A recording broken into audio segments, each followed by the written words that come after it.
The Doge issue continues to dog the political narrative in India and also increasing the fight between the BJP and the Congress. There is a similarity between the American administration and the condition of India.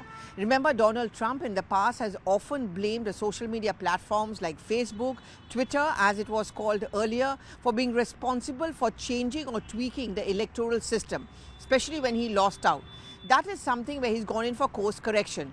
But he meant business, which is what he says is the funding will be cut off for US aid and any such ecosystem which tries to stoke trouble in America. But India is no different.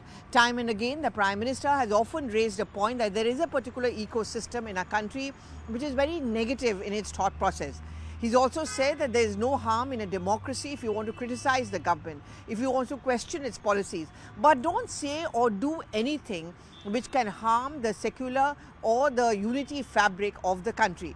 And it is over here the names of US aid comes in and several other such agencies like that, those funded by George Soros. As the investigation gains steam, there are a couple of important information which is coming out. First of all, an exchange of lists between the two countries has taken place.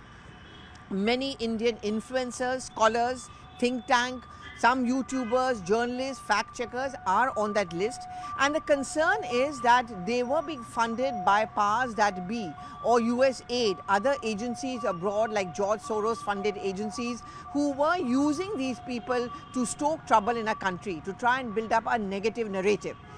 Remember, this name of the former Chief Election Commissioner S.Y. Qureshi has also come up, while Mr. Qureshi has issued a strong denial saying that MOU which he had signed had not seen any monetary transaction. What BJP is saying is it's evidence enough that the Election Commission too became subservient to a foreign power. Foreign funding was facilitated by the UPA government. FCRA licenses were issued to many of the NGOs, and that facilitation came in during the Home Ministry of the UPA government.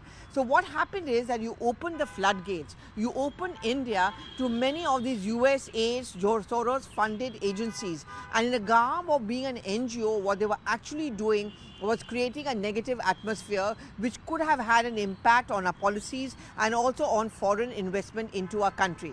That is a perception which the government is trying to change. What top government sources tell me is that once this list has been exchanged, because it's a mammoth transaction which is taking place, it's going to take some time because it's being scrutinized. All names are being watched out for.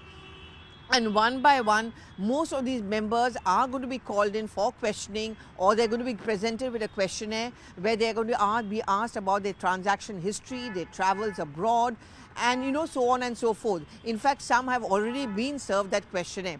At the crux of all this is a larger issue, is why is it that there was this particular ecosystem, especially working under the patronage of the UPA or the Congress government, which allowed our political fabric and our electoral system to be opened up to foreign funding. How fair is that? Isn't that playing with a national interest? So every other day we can hear some serious repercussions taking place, and action is something which the government has told us is going to come soon.